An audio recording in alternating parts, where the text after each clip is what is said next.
Bienvenido nuevamente a otra actividad desarrollada a través del canal YouTube Diario Tributario. Estamos en este momento desarrollando un tema, siempre son temas que son prácticamente nuevos, porque esta materia tributaria constantemente se sufren, se viven cambios en la normativa legal que ameritan que, por supuesto, se haga un análisis de cada escenario presentado. Como saben, las redes de tributario están compuestas por las que están viendo ustedes en este momento en la pantalla. Los grupos de WhatsApp, actualmente son 4 grupos de WhatsApp que suman más de 3.000 personas que están suscritas, son miembros de estos grupos, en la cual se hacen disertaciones y conversaciones sobre el tema tributario que se plantea en el día. Solamente se hace durante un día esa disertación. Tenemos también este canal YouTube, @Diario Tributario, al cual totalmente cordialmente invitados a participar, a unirse al mismo a través del mismo, de invitar a personas a que escuchen los videos que están aquí presentados, no solamente los que he realizado yo, sino también otros colegas y profesionales del área que gentilmente han prestado su conocimiento para el aporte académico hacia el desarrollo de esta área específica tributaria. Pueden encontrar también en X, antiguamente lo que era Twitter, se dejó así todavía está un poco fresco el cambio de Twitter a X, con el mismo @Diario Tributario. También se está presente en Instagram a través de @Grupo Diario Tributario, en Facebook con el mismo usuario y el link. Como verán, hoy vamos a tocar un tema relacionado con esta nueva ley que se aprobó hace recientemente sobre las pensiones, ¿no? Sobre esa protección a las pensiones que se pretende dar a través de una nueva ley que busca, que creó un nuevo tributo, una contribución especial. No son los tributos que estamos acostumbrados, como el caso del impuesto a la renta, como el caso del IVA.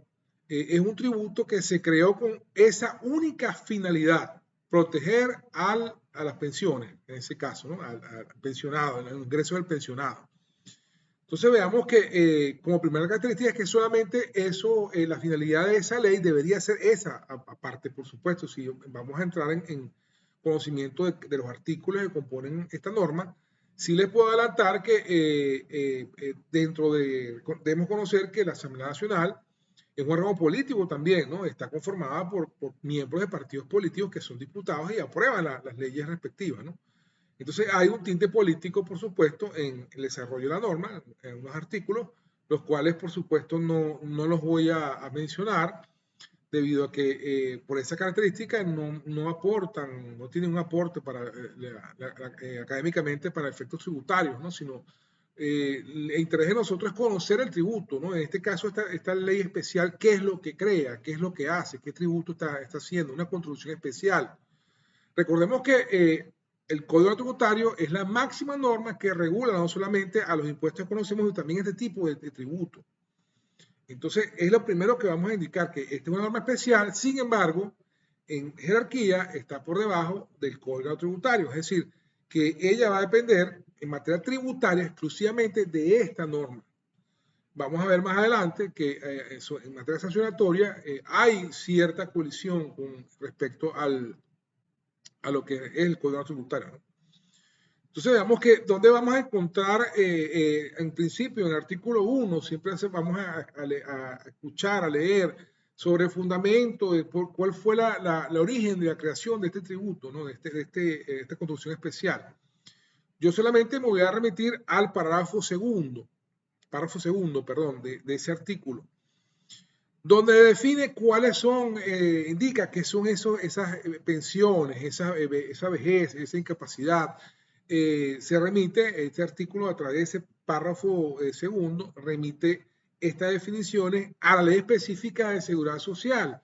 Es decir, menciona que el objeto de la protección de esta norma va a ser ese tipo de condición, es decir, estar pensionado, ser sobreviviente, estar pensionado por vejez, por sobrevivencia, por, digamos, incapacidad.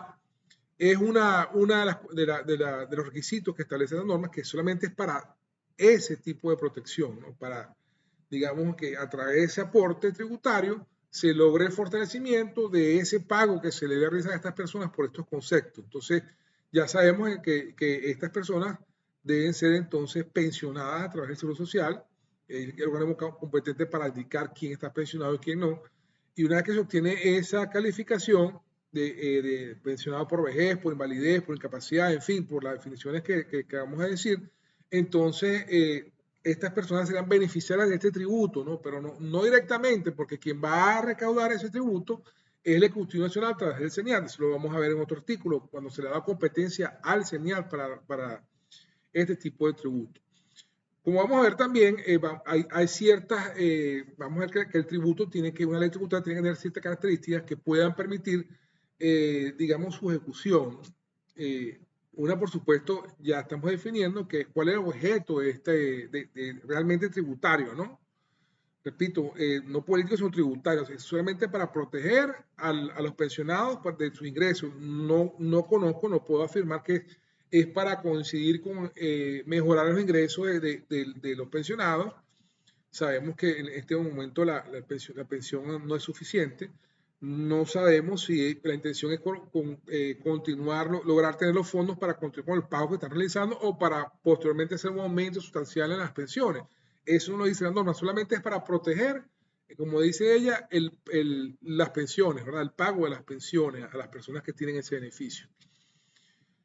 Entonces, eso tiene que ver, por supuesto, con principios constitucionales establecidos sobre la justicia tributaria, sobre, en ese caso, digamos, se debe proteger socialmente a las personas de acuerdo a esta primicia, ¿no?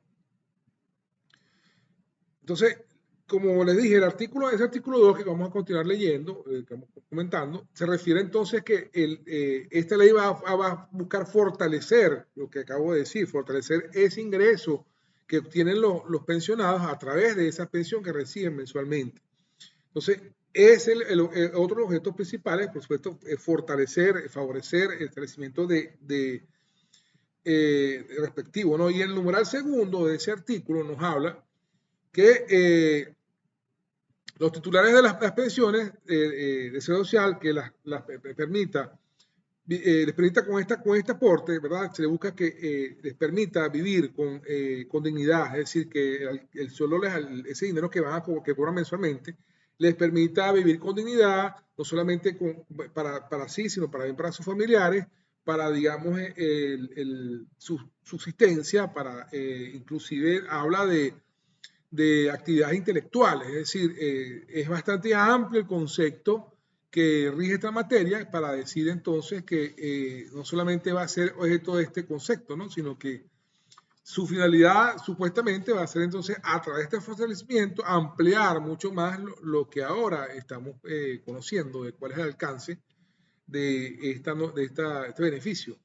Recordemos que originalmente hay un aporte que realizan las empresas del Estado y las empresas las privadas y los entes públicos también para los efectos del seguro social. Hay una contribución también que se hace al seguro social por este concepto de pensión, de retiro, en sí, jubilación, en fin. Este tributo es distinto a aquel que estamos conversando, ¿no? Ese originalmente es que siempre ha existido, tradicionalmente. Incluso los entes fiscalizadores que realizan ese tipo de contribución es el mismo Seguro Social a través de sus fiscales. Son administraciones tributarias para fiscales. Ellos tienen sus fiscales que revisan el fiel cumplimiento del pago de ese tributo que es especial para el Seguro Social, ¿no? Y una finalidad, por supuesto, también es el pago de las pensiones. No solamente es para el mantenimiento de dicho organismo, sino también para el pago de pensiones y el funcionamiento, como dije, de esa institución. Entonces, es algo distinto, no tiene nada que ver una cosa con la otra. Es un aporte adicional que se está practicando, es decir, no se va a dejar de pagar la contribución al seguro social, sino que es un adicional que se creó a través de esta normativa legal. Entonces, como vamos a ver, vamos a saltar otros artículos, como les dije, no los toco porque no tienen mayor aporte, puntos tributarios, pero los indispensables sí los voy a comentar, que me parecen que son los que realmente nos van a dar la idea de los conceptos que estamos desarrollando. Entonces, vamos a ir directamente al artículo 6. Ya en el artículo 6, fíjense, ya hablamos del objeto, de cuál es la finalidad de esta ley, ¿no? Que se creó en ese momento. Repito, muy resumidamente es el objeto final de esta ley, ¿no? A partir del artículo 6 nos habla de la creación de este tributo, ¿no?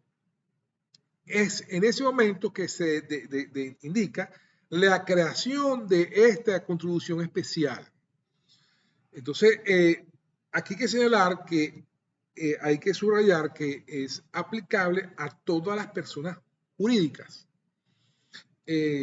subrayando que son, que tienen que ser, por supuesto, para personas jurídicas, pueden ser de carácter irregulares o de hecho, es decir, no tienen que necesariamente estar registradas ante el registro mercantil para ser objeto de este tributo. Si son de hecho, es que sencillamente están funcionando un grupo de personas que tienen una sociedad, están haciendo actividades mercantiles, pero no han cumplido con ese requisito de registro, ante el registro mercantil, ¿no? Para la redundancia.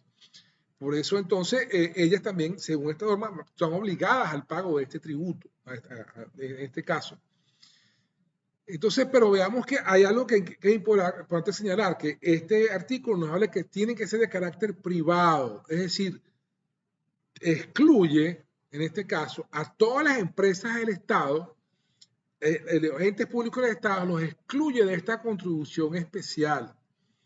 Esto es importante señalarlo porque en principio vamos a observar que entonces el sector privado, el que va a llevar la carga, la mayor carga del aporte para estos efectos de las pensiones, ¿no? En virtud de que ya el Estado no lo hace porque está excluido a través de esta normativa, porque solamente se establece que es para el sector privado, no para el público.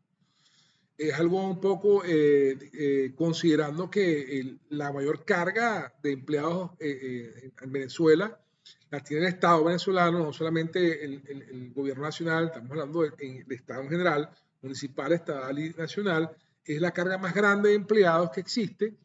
Debemos entonces pensar que es el sector privado que va a mantener no solamente a los que correspondan al sector privado, sino también al sector público. Entonces, eso es un elemento indispensable que hay que desarrollar, que hay que conversar, ¿no? Pero otro punto que hay que subrayar es que también establece que pueden ser sociedades extranjeras domiciliadas o venezolanas, domiciliadas o no en Venezuela. Es decir, es de carácter en este caso que solamente va a indicar que si estas sociedades extranjeras o nacionales desarrollan actividades dentro del territorio nacional, entonces ya son objeto de este tributo. Es decir, una empresa extranjera que tiene una base de operaciones en Venezuela y tiene algunos empleados que trabajan en esa oficina y reciben pago de sueldos por ese concepto, por el trabajo que hacen, está obligada al pago de este tributo, aunque no esté domiciliada en Venezuela, aunque no tenga oficinas principales en Venezuela, tiene que, digamos, que cumplir con el pago de este tributo. Porque, repito, la ley es bien clara, es por todas aquellas actividades económicas que se realicen en Venezuela por el sector privado, sea una empresa nacional o extranjera. Esto lo estamos estableciendo con el artículo 6 de esta ley, ¿no? Entonces, tengo que hacer la aclaratoria que muchas veces se piensa que la actividad económica se refiere solamente a la venta, a las operaciones de venta nada más, que si no tengo ventas, no tengo operaciones mercantiles. Esto es un error porque las operaciones mercantiles corresponden a compra y ventas. O usted hace compra o hace venta o hace las dos, pero cualquiera de ellas es una operación mercantil que genera, por supuesto, una relación con su proveedor, con su cliente, que a su vez también lleva responsabilidad desde el punto de vista legal a la hora que usted incumpla con sus obligaciones, pues, con su cliente o proveedor. Entonces, como veamos, no es exclusivamente aquella persona que vende, también los que compran. Entonces, ¿qué sucede? Que otro aspecto importante señalar es que si yo no tengo ventas en mi empresa, pero tengo unos empleados, los cuales van a la oficina y son los que, digamos, están en el día a día atendiendo a los proveedores, digamos, haciendo sus labores corrientes, estas personas, como verán, están laborando, están trabajando dentro de la empresa, así no esté, digamos que para nosotros no esté funcionando porque no tiene ventas.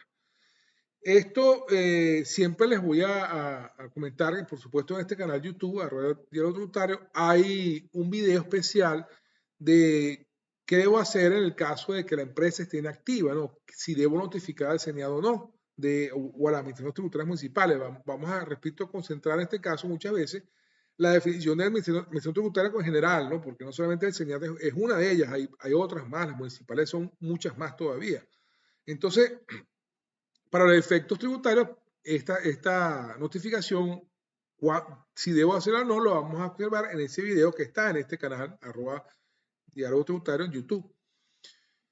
Entonces veamos que continuamos con el artículo 7, nos habla del monto de la contribución, ya definimos entonces que el hecho imponible va a estar determinado por realizar operaciones mercantiles en Venezuela, sea una empresa nacional o extranjera, que no esté domiciliada o no en Venezuela, está obligada a contribuir con este tributo, pero en primer lugar vamos a establecer que es parte de ese hecho imponible. Vamos a ver qué sucede después, ¿no?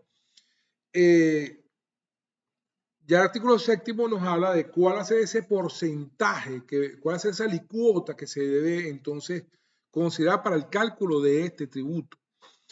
Ella nos dice que hay un máximo del 15%, ¿no? Es un límite para este tipo de alícuota, un 15% como máximo para poder entonces establece quién va hasta qué monto se puede llegar en ese cálculo, ¿no? Entonces, adicionalmente nos dice que será competencia, en esta norma nos dice que será competencia entonces del presidente de la República anualmente indicar, por vía decreto por supuesto, cuál va a ser esa alícuota que él va a establecer para esta contribución especial. Entonces digamos que para este año 4%, para el año que viene puede ser 6, puede ser 3, él va a decidir anualmente por vía decreto cuál es el porcentaje que se va a, digamos que se va a considerar para el efecto del cálculo de este tributo. Entonces, es importante hacer seguimiento ya cuando tengamos esa consideración tenemos este conocimiento cuando se emite el decreto y para saber cuál es el porcentaje que vamos a aplicar para este tipo de tributo, ¿no? Eso lo vamos a observar, lo que acabo de decir, en el tercer párrafo de este artículo en comento, ¿no? El artículo 7. Por supuesto, también establece un límite menor para este tipo de contribución. Ella nos indica, esta norma, digamos, el segundo párrafo nos indica que no puede ser menor al sueldo mínimo, ¿no? Al sueldo integral indexado mínimo establecido por el gobierno nacional. Es decir, si hay un empleado que nosotros, por razones, X razones, esté ganando menos de este monto, la base de cálculo siempre va a ser este sueldo mínimo, ¿no? Pero hay un aspecto que vamos a ver más adelante, interesante, que tenemos que señalar, ¿no? Sobre qué consideramos que son sueldos y salarios. Esto hay mucha discusión para los efectos fíjense, del impuesto de la renta.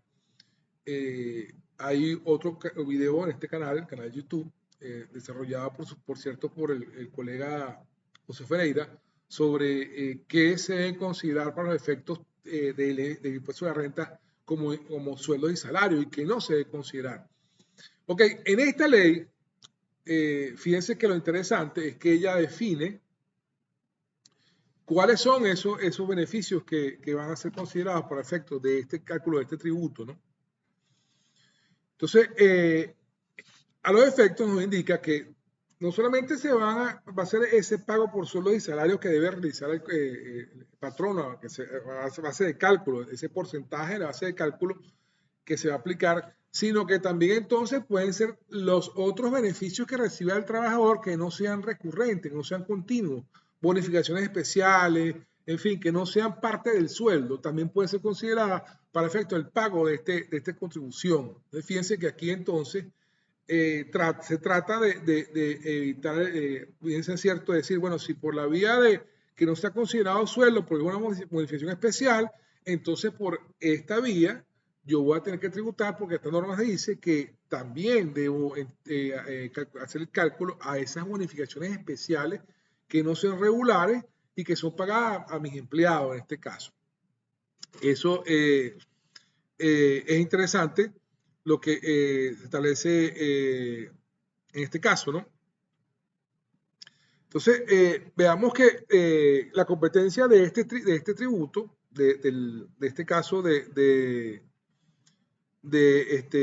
cobro de tributo, también lo vamos a ver, pero en el artículo 8 lo que vamos a analizar es referente a que también faculta esta ley al presidente de la República a digamos, decretar exoneraciones parciales o totales de este tributo especial. Él puede decir que por digamos, cuestiones estratégicas, por, digamos, reactivar determinado sector económico del país, entonces decreta la exoneración de ese tributo, de este tributo específico, que como sabemos nada más podrá hasta un año. La exoneración nada más tiene una vigencia de un año, así que el año siguiente él debería, si se pronuncia o no, si continúa con la exoneración que decretó inicialmente o sencillamente deja de emitir el decreto. Recuerden que anualmente no es que se prorroga, sino que anualmente debe emitir entonces la Presidencia de la República, si quiere continuar con la exoneración, debe emitir entonces un decreto por cada año.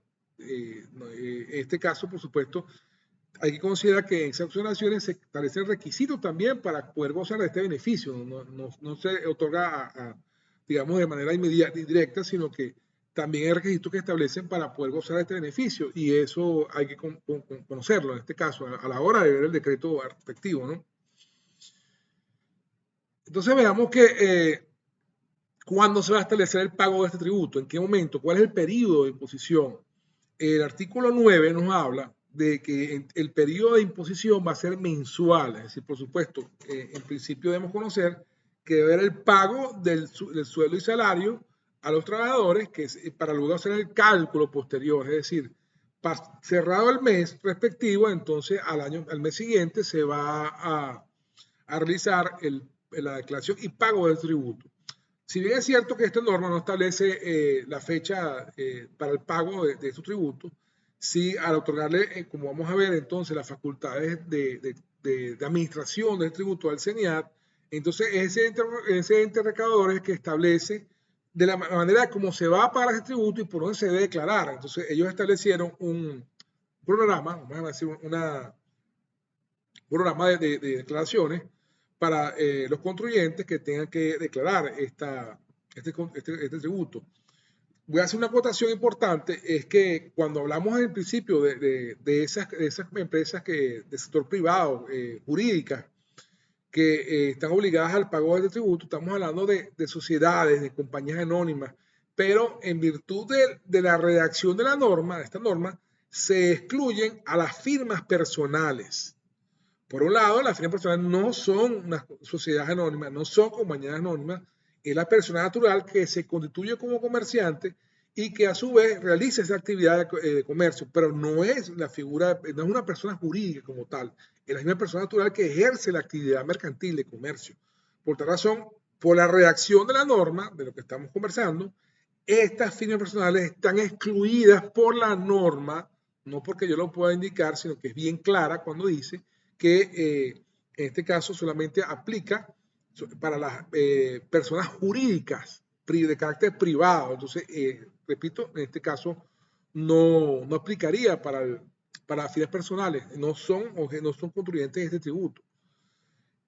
Por otro lado, debo mencionar que en el caso de los emprendimientos hay un gran problema en este caso, porque en la ley respectiva para los emprendedores se establece una figura jurídica, se crea una figura jurídica distinta a la que establecía en el Código de Comercio. Como veremos entonces, al tener esa figura jurídica y esta normativa de decir que todas las personas jurídicas domiciliadas o no de carácter privado en el país están obligadas al pago de tributo, estamos entonces en presencia de que estos emprendimientos al registrarse inmediatamente figuran como personas jurídicas porque esa ley les da esa característica por 2 años, por cierto. Pero una vez que se constituyen bajo esa figura, son personas jurídicas y por tal razón son contribuyentes de este tributo también.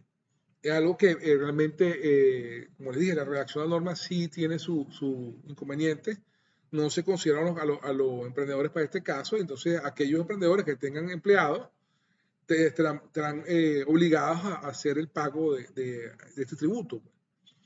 Lamentablemente es así, pero la norma es clara, en ese caso, como acabo de explicar. Entonces, repito, la declaración y pago, el CENIAT estableció cuál es el mecanismo a través del portal CENIAT de www.ceniat.gov.be. Se realiza la declaración y el pago se realiza por vía electrónica también, ¿no? Y de acuerdo a ese cronograma, a ese calendario que ellos emitieron para el pago de este tributo. Ellos publican el calendario de este tributo para el cumplimiento de esa obligación, ¿no? Entonces, veamos también que el artículo 11 nos dice que esta declaración de impuesto, de esta obligación, este tributo especial, va a ser considerada como deducible para efecto de impuesto a la renta del ejercicio fiscal que se cierra. Es decir, si empezamos con este tributo en agosto, por decir algo, febrero, agosto, septiembre, octubre, noviembre, que estamos pagando ese tributo, para la declaración de impuesto a la renta del año que viene, de correspondiente a este ejercicio fiscal que termina el 31 de diciembre, entonces es que podemos considerar como deducible del impuesto de la renta ese monto que pagamos por este tributo. Entonces veamos que en aquel momento cuando se hace la declaración, por supuesto, por efecto de la inflación que sufre Venezuela, ese pago que nos va a ser reconocido más adelante en la declaración de impuesto a la renta, no va a tener el mismo poder económico, el mismo, digamos, poder adquisitivo que tiene al momento de que se hizo el pago de esta contribución especial, que es mensual, ¿no?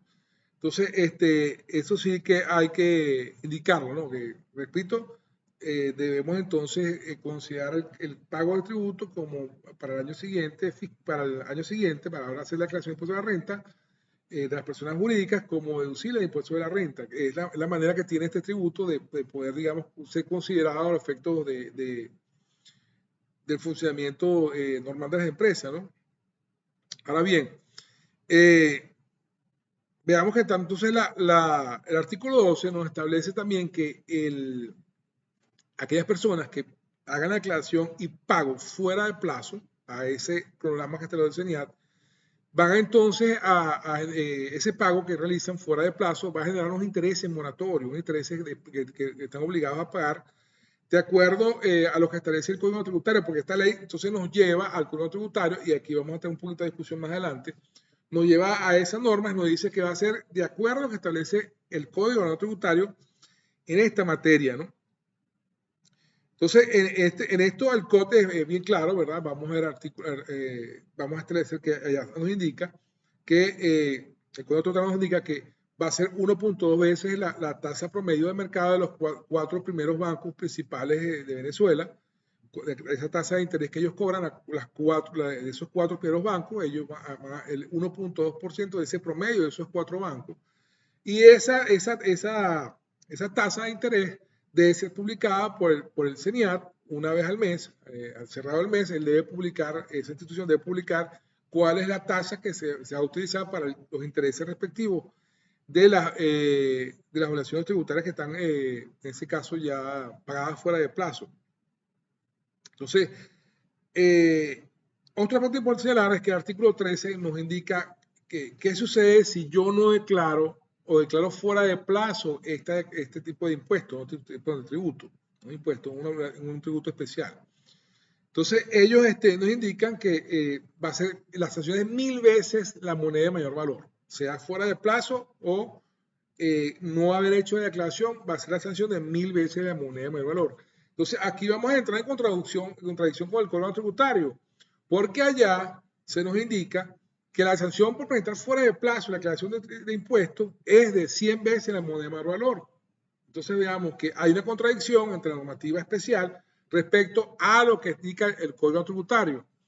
En este caso, en mi opinión jurídica, es que, por supuesto, la sanción a aplicar es la que establece el Código Orgánico Tributario, quien es, digamos en este caso, la norma matricial tributaria.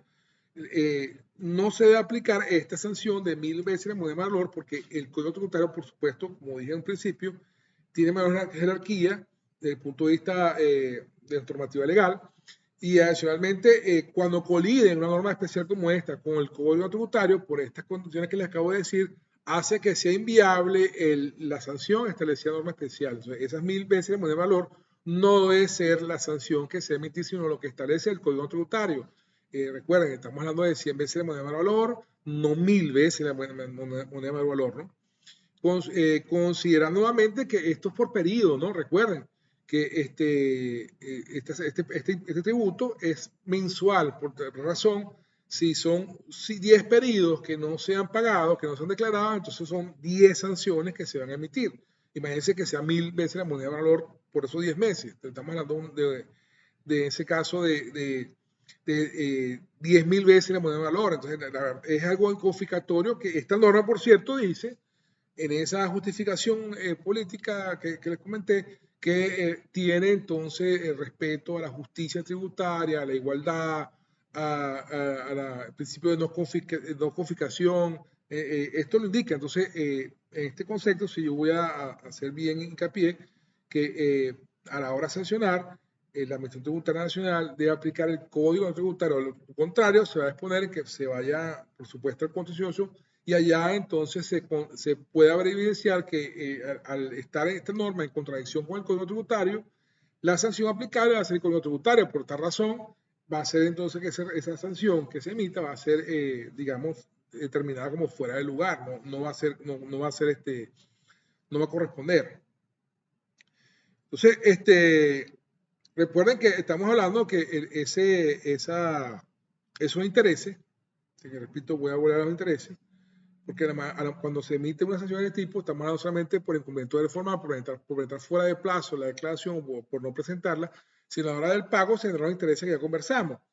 Entonces, se van a ir entonces al artículo 66 del Código Tributario que nos dice cuáles son la manera de cálculo que yo les expliqué hace un momento, ¿no? De esa manera pueden corroborar la información que les acabo de decir. Ahora, la especificación de esta norma es que la administración, repito, de este tributo va a corresponder al CENIAT en cuanto a su fiscalización. Ese órgano es el quien va, digamos, a sustanciar los expedientes de fiscalización, es quien va a hacer las revisiones respectivas porque la norma le da esa facultad a esta administración tributaria. Veremos entonces cómo serán estos reparos que se van a emitir por este concepto, las sanciones que se ya se están generando, para conocer entonces cuál va a ser el concepto que vamos a aplicar para ir al contencioso tributario o al jerárquico, ¿no?